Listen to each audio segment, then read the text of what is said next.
But often you're afraid of something just because you haven't faced it, or you haven't thought about it enough, or you haven't decided how you might deal with it.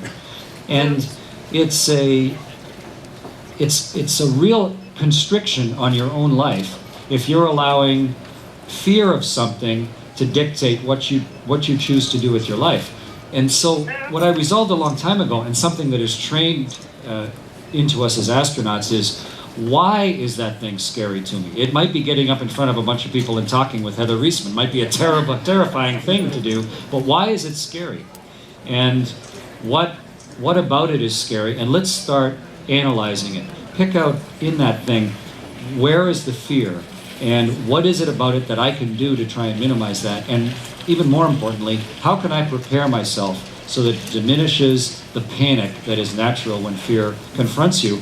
And if you really look at it closely, if you really pick apart the details of it, if you visualize failure and visualize disaster as a standard way of looking at things that scare you, and then realize, hey, I have options if this thing happens, or if I'm confronted with that, and how can I now start developing the skills within myself so if I'm confronted with that thing, I mean, let's pretend right now that we knew there was going to be an earthquake in a week. Here in this building, all of us. Right now, if an earthquake happened, almost all of us would panic, and we'd probably do the wrong thing. But if we knew a week from now there was going to be an earthquake in here, all of us, I mean, someone would start giving us responsibilities and saying, you research this, and you look into the structure of this building, and where's the right place to stand, and who's got the best skills. And then we practiced it every single hour for the next 2 weeks or week all together, how we're going to react when there's an earthquake in this building. And we all got really comfortable with, okay, if there's an earthquake, this is what the first symptom's going to look like, and then I know what I'm going to do, and I know what you're going to do.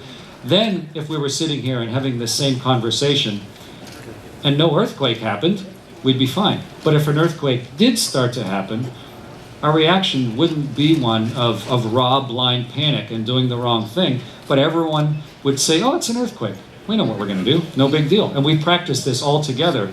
And it's a great, big, silly example, but it's a way of dealing with things that would nominally terrify you that actually are enabling, and everyone would be way more calm about the eventuality of an earthquake as a result. And so it actually, it's a real optimism thing to visualize disaster, because it leaves you feeling comfortable and ready for things that otherwise would have just panicked you. It was a bit of a contrary view as I was reading in the book your thought that rather than assume things that it will go right, which so many self-help books often talk about, things, just imagine things will go right. Don't worry about the things that probably won't go wrong. I think one of the most famous ones is don't sweat the small stuff, but right. You say sweat the small stuff. Sweat the small stuff. It's a contrary, but as you're saying, empowering idea. You had to face that a few times. So you had to face that situation a few times.